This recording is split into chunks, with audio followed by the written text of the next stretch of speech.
하나님이 당신을 정말 사랑하십니다. 하나님께서 당신을 지키시기를 바랍니다. 하나님께서 당신에게 평강 주시기를 바랍니다. 그렇게 되기를 바랍니다. 여러분, 반포지효라는 말 있죠? 반포지효라는 말이 이제 보통 우리 새들이 어렸을 때 누가 먹이죠? 예, 엄마 아빠 새들이 열심히 먹이를 날라서 먹입니다. 까마귀도 뭐 당연하죠. 까마귀도 새끼가 부화하고 나서 60일 정도까지 계속해서 새끼에게 먹이를 날라다 준답니다.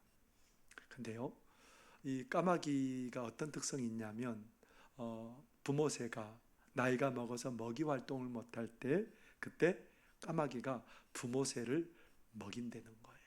그래서 그것을 일컬어서 뭐라고 말하자면 반포지효, 그런 한자의 사자성어도 있습니다만은 우리 아이들이 즐겨 읽는 동화에 보면 어떤 사건도 있냐면 어떤 한 선비가 길을 가고 있는데 뱀이 까치들을 잡아먹으려고 까치 둥지를 그렇게 올라가는 겁니다. 이 선비가 가만히 보고 있을 수 없어서 그 뱀을 죽였어요. 그리고 이제 길을 가다가 밤이 늦어서 어느 오두막집을 들어갔는데 한 여인이 이 이제 선비를 맞아서 밥을 먹고 잠자리에 누워 있는데 뭐가 굉장히 답답해요. 뱀이 이 선비를 막 감고 있는 거예요. 사실은 그 여인은 누구냐면 뱀이 변신한 사람이었던 거죠. 그래서 이제 그 뱀이 뭐라고 말하냐면 내 남편의 원수를 갚으려고 내가 여기에 있었던 거라고 그러면서 종이 만약에 3번 울리지 않으면 너는 죽은 목숨이라고 딱 그렇게 얘기를 하는 거예요. 근데 이제 죽은 줄 알았어요. 죽은 목숨이 된 줄 알았어요. 근데 종이 땡, 땡, 땡 3번이 울려서 이 뱀이 이 선비를 놓아주고 선비가 이제 아침에 날이 밝아서 얼른 거기 종 밑으로 갔더니 까치 3마리가 머리에 피를 흘린 채로 다 죽어 있었답니다. 저만 아는 얘기 아니죠? 어렸을 때 우리 다 읽은 얘기죠. 짐승도 은혜를 입으면 그 은혜를 잊지 않고 되갚을 줄 안다는 겁니다. 미물도 받은 은혜를 망각하지 않는다면 하물며 우리 사람들은 어떻게 살아야 되겠느냐 그런 질문을 하고 있는 거지요. 그런데 여러분 어떠세요? 우리가 얼마나 은혜를 잘 망각하고 살아가는지 몰라요. 사람들이 누군가에게 배신을 당하면 어떤 말 많이 해요, 여러분? 가끔 듣는 말이죠. 검은 머리 가진 짐승은 거두는 게 아닌데. 여러분, 이 검은 머리 가진 짐승이 뭐예요, 도대체? 사람이에요, 사람. 만약에 사람이 그 받은 바 은혜를 망각하고 산다면 짐승만도 못하다는 말입니다. 그러니까 사람이 받은 은혜를 얼마나 기억하고 사느냐에 따라서 사람이 사람다울 수도 있고 그러지 않을 수도 있다는 겁니다. 근데 우리 여기 있는 사람 중에 은혜에 입지 않고 살아간 사람들이 어디 있을까요? 여러분, 우리가 핏덩이로 태어나서 여기까지 우리가 이르는 것은 누군가의 지극한 은혜를 입었기 때문에 여기에 올 수 있었던 거지요. 어렸을 때 교육을 받고 우리의 재능을 개발해서 그 재능으로 뭔가 이바지하고 뭔가 할 수 있었던 것은 내 힘으로 된 거 아니에요. 누가 도와줬기 때문에 그래요? 보이지 않는 많은 손들이 우리를 도왔기 때문에 그렇습니다. 그런데 그것을 깨닫지 못하면 우리의 인생이 참 비참해질 수 있어요. 프랑스의 작가 모파상이라는 분이 있죠. 이분의 작품 중에 유명한 건 여자의 일생이라는 작품입니다. 이분은 굉장히 탁월한 그런 글쓰기 실력이 있는 것 같아요. 그래서 얼마나 인기가 많았는지 평생 이렇게 써도 못 쓸 재산을 모아놨어요. 그래서 이 모파상이라는 사람은 자기 고향인 노르망디하고 그리고 파리에다가 집을 호화저택을 지을 정도로 경제적으로 유복했고, 요트를 사서 전 세계를 일주할 정도로 굉장히 경제적으로는 부유한 삶을 살았습니다. 이분은 늘 쾌락에 젖어 살고 쾌락을 탐닉하고 살아가는데, 어느 날 그런 삶을 살다가 그 당시로서는 치료할 기술이 없는 성병에 걸리게 되었어요. 그래서 그가 너무 낙심하고 방법이 없으니까 자살을 선택하게 된 거예요. 그나마 자살을 선택했는데 안 죽었어요. 목숨을 건져서 정신병원에서 2년을 지내다가 43살의 나이로 그렇게 생을 마감했답니다. 그의 묘비에는 그가 평소에 자주 쓰던 말이 쓰여져 있다고 하는데요. 나는 모든 것을 갖고자 했지만 결국 아무것도 갖지 못했다. 그가 자주 쓰던 말이었답니다. 여러분, 만약에 모파상이라는 이 사람이 은혜를 알았다면 어떻게 살았을까요?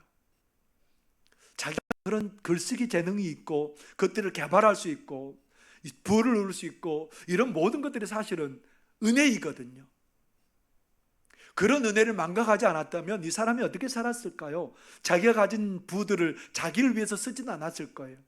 어려운 사람들, 또 그리고 미래 사람들에게 그렇게 사용하면서 좋은 일을 했을 겁니다. 그런데 그런 은혜를 망각하고 살았기에 그렇게 쓸쓸한 생을 마감하고 말았습니다. 오늘 여러분, 여기에 계신 우리 성도님들은 어떠세요? 우리는 지난 날들에 받은 은혜들을 얼마나 어떻게 처리하고 계세요? 저만 멀뚱멀뚱 보지 마시고 어떻게 처리하고 사셨어요? 그 많은 은혜들을 마치 은혜 받지 않는 것처럼 다 흘려버리고 망각하고 살아가고 있는 건 아닙니까? 오늘 예수님께서도 우리에게 그 질문을 하고 싶었던 거예요. 예수님께서 제자들과 함께 배를 타고 가시는데 제자들에게 뭐라고 말씀하시냐면 바리새인과 헤롯의 누룩을 조심하라. 누룩하니까 얼른 떠오르는 게 뭐죠? 누룩은 음식을 발효시키는 거죠. 특별히 이스라엘 백성들에게 이 누룩이 너무 중요합니다. 왜냐하면 빵을 발효시켜서 맛난 빵으로 해서 먹기 위해서는 이 누룩이 필수적인 거라는 거죠. 그렇게 누룩에 대해서 얘기하니까 제자들이 걱정에 빠졌어요. 우리가 떡을 다 챙겨오지 않아서 예수님께서 물어보는 거다라고 막 그렇게 생각하면서 그렇게 서로 얘기를 하는 거예요. 예수님이 그것을 아시고 뭐라 그러셨을까요? 오늘 8장 17절 같이 한번 읽어보겠습니다. 시작. 예수께서 아시고 이르시되 너희가 어찌 떡이 없으므로 수군거리느냐? 아직도 알지 못하며 깨닫지 못하느냐? 너희 마음이 둔하냐? 왜 떡 얘기하냐 이 말이에요. 왜 제자들이 지금 떡 얘기해요? 예수님이 행한 놀라운 것을 이미 다 잊어버렸기 때문에 그래요. 예수님이 도대체 어떤 일이 했는지요? 어떤 일을 했을까요, 예수님이? 마가복음 8장 19절 20절 같이 한번 읽겠습니다. 시작.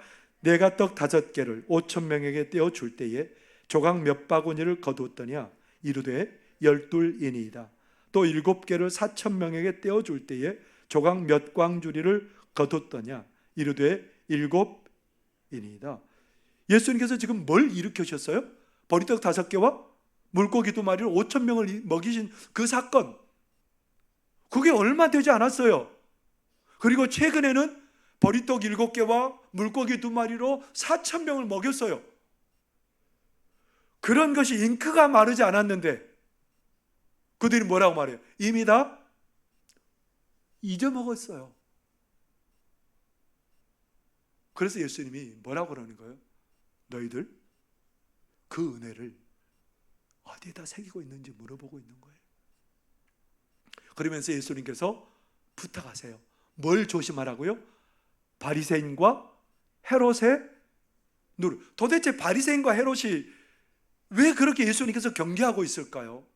바리새인들은 어떤 사람들인지 우리 잘 아는 대로 바리새인들은 굉장히 겉으로 보면 정말 하나님을 잘 섬기고 율법을 잘 지키고 그런 사람들이에요.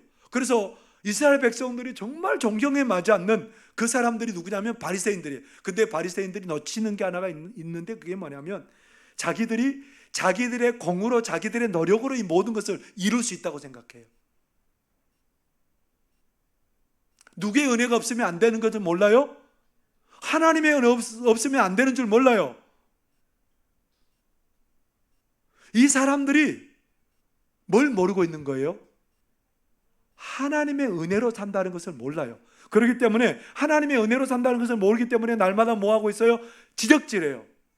비판해요. 은혜로 살았다는 것을 알면 어떻게 할까요?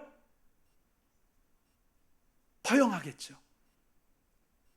이 바리새인들이 뭘 망각하고 사는 사람들이에요?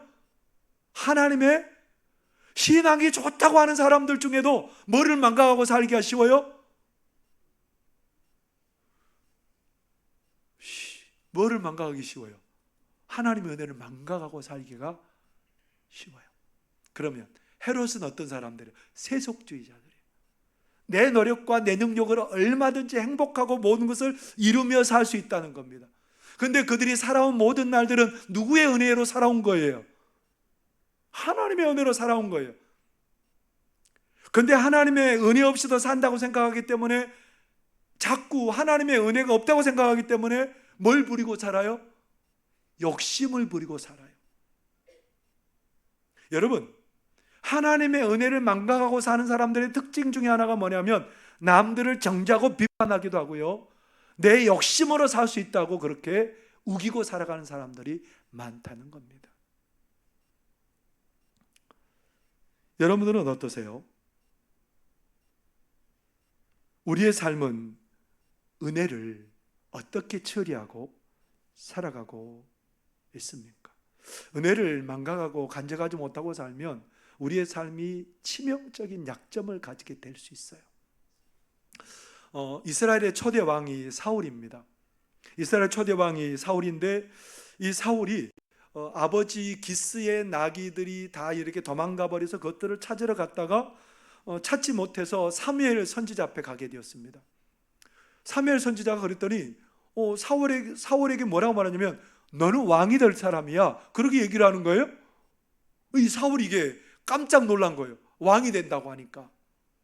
그래서 사무엘상 9장 21절에 보면 사울이 뭐라고 말하냐면 사울이 대답하여 이르되 나는 이스라엘 지파의 가장 작은 지파 베냐민 사람이 아니니까 또 나의 가족은 베냐민 지파 모든 가족 중에 가장 미약하지 아니하니까 당신이 어찌하여 내게 이같이 말씀하시나이까 하니,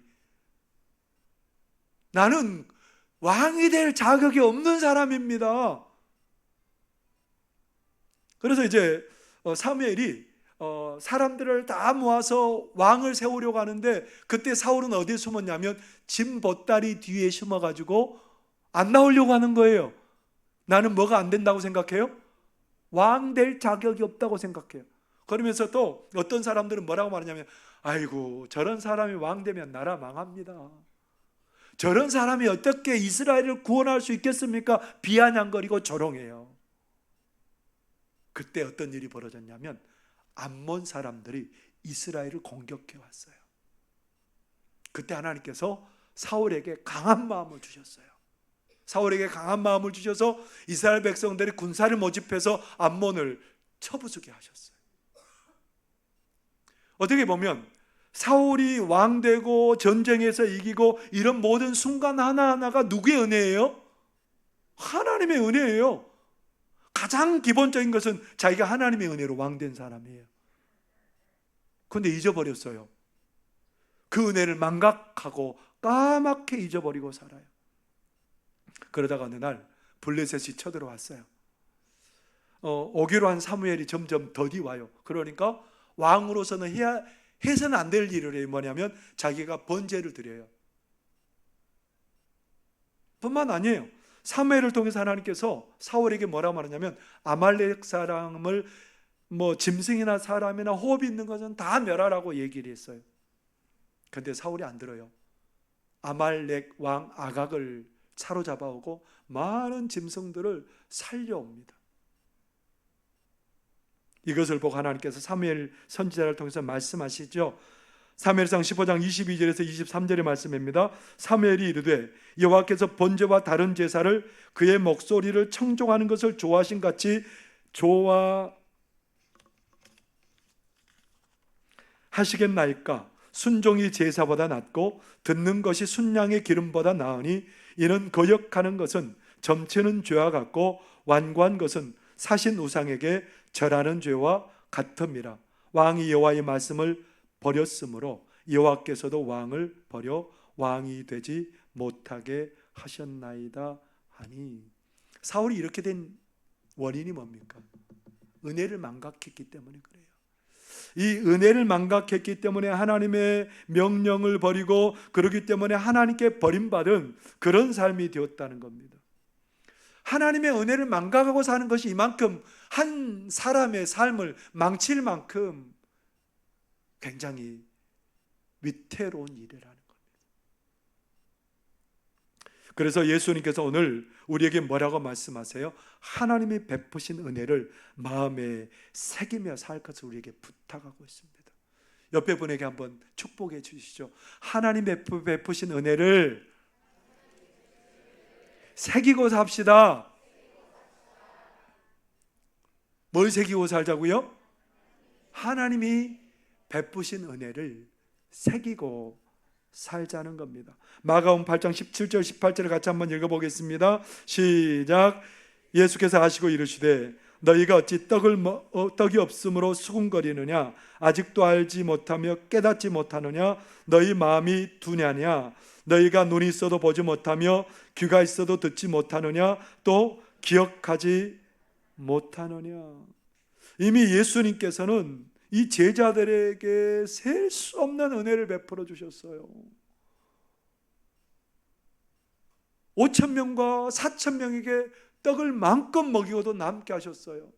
병든 자들을 다 고치시고 죽은 자를 살리시고 악한 영에 사로잡힌 자들을 자유케 하시고, 이런 모든 은혜들이 어제도 있었고 그제도 있었고 뭐 계속해서 예수님과 함께 다니는 동안 그 은혜가 그들의 마음 가운데 심겨지고 새겨졌을 법도 한데 다 잊어버렸어요. 다 놓쳐버렸어요. 마치 은혜 없이 살아온 것처럼 그렇게 살았어요. 여러분 어떠세요?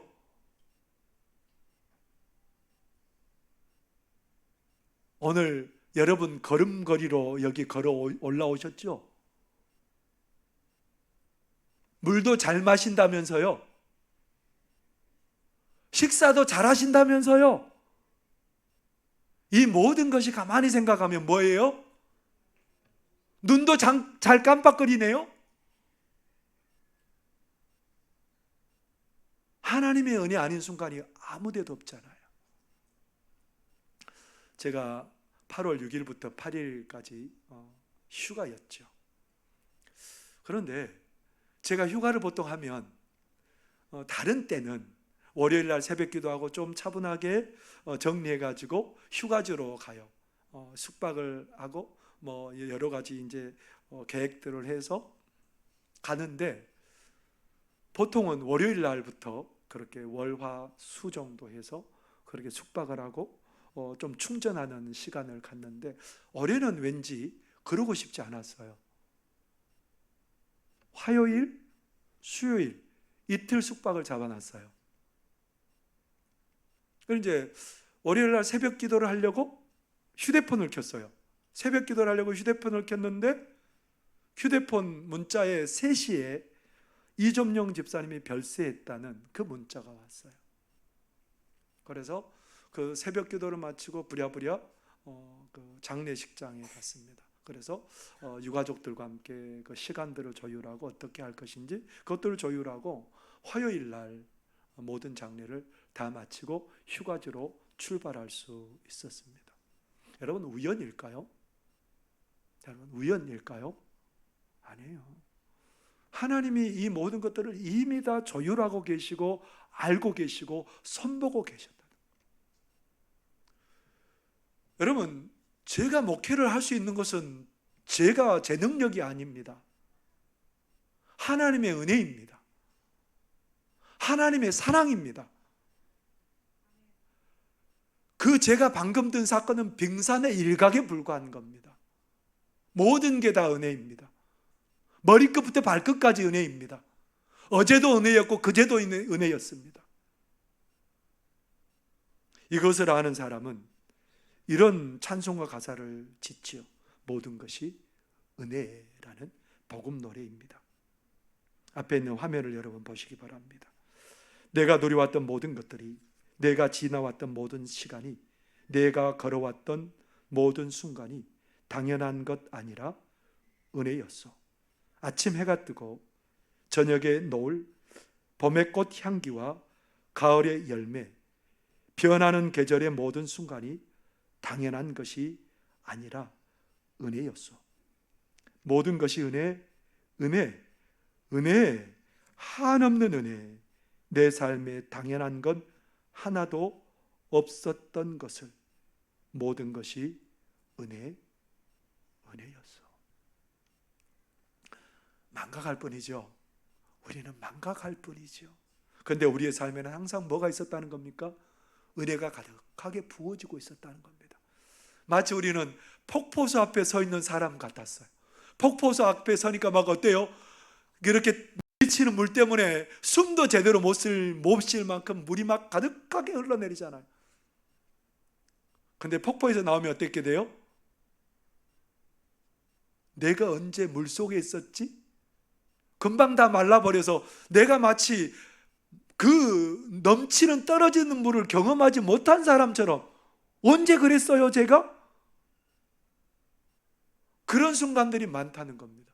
그러면 그 폭포에 가서 우리가 물을 가득하게 담아올 수 있는 비결이 어디 있어요? 어떻게 해야 돼요? 그릇을 이고 폭포에 가면 거기에 가득하게 넘치도록 담을 수 있죠. 하나님의 은혜는 늘 우리에게 임합니다. 그런데 그것을 잊어버려요. 그래서 우리 뭐 하자고 자꾸 얘기해요? 예수 동행 얘기하자고 그러잖아요. 그것을 자꾸 기록하고, 그래서 그것들을 담아놓고 날마다 바라보고 날마다 감격하고, 하나님의 은혜를 우리의 삶에 날마다 새겨놓는 삶이 너무너무 중요하다는 거예요. 너희들이 그것을 하고 있느냐는 거예요.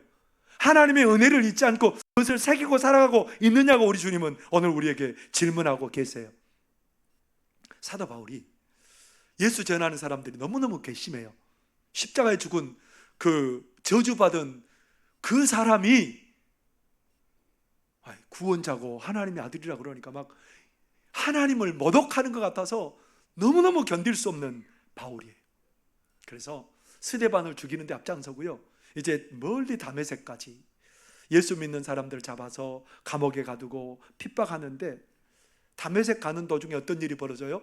강한 빛이 둘러비쳐서 엎드려져서 있는데 소리가 들려요. 사울아 사울아, 왜 네가 나를 핍박하느냐. 그러니까 뭐라고 음성이 들려요? 그러니까 바울이 뭐라고 그랬어요? 누굽니까? 나는 네가 핍박하는 예수다. 여러분, 이 정도 경험했으면 어떻게 해야 돼요? 이제 사도 바울은 그 예수님 만난 다음부터 복음을 증거하러 다녀요. 이런 기억이 여러분 몇 달 정도 가면 될까요? 이런 엄청난 체험을 했는데 얼마 갈까요? 1년? 1년 손 들어봐요. 10년? 와, 10년씩이나요?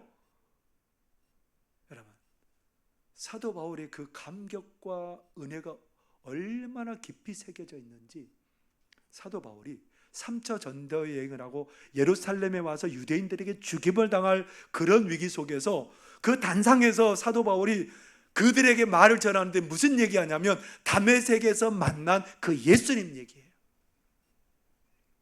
그 기억이 얼마나 강렬했는지, 그 은혜가 얼마나 컸는지 그 얘기를 해요. 그리고 사도 바울이 로마에 그렇게 압송되어 가기 전에 재판 자리에서 뭔 얘기하냐면 이 얘기예요. 사도 바울은 이 사건이 잊을 수 없는 사건이에요. 하나님을 거역한 사람이잖아요. 예수님을 모독한 사람이잖아요.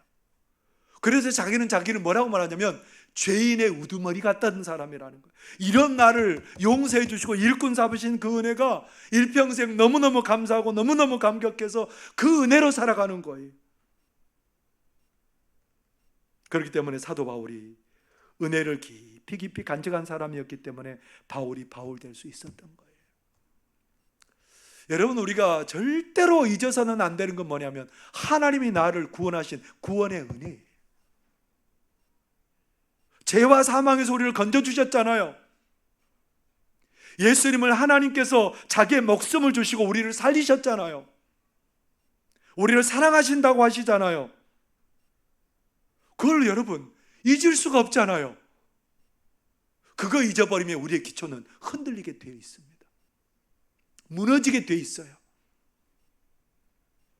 하나님께서 그래서 이스라엘 백성들에게 이스라엘 백성들 애굽에서 건져내면서 마지막 재앙이 10가지 재앙을 이렇게 주는데 마지막 재앙이 뭐였죠?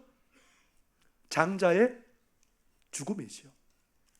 하나님께서 양을 잡아다가 14일 저녁에 그것을 잡아서 피를 흘려서 문 인방과 좌우 설치에 바르고, 그리고 그날 저녁에 그 고기를, 양고기를 구워 먹고, 거기 식구들이 뭐 하라는 거예요?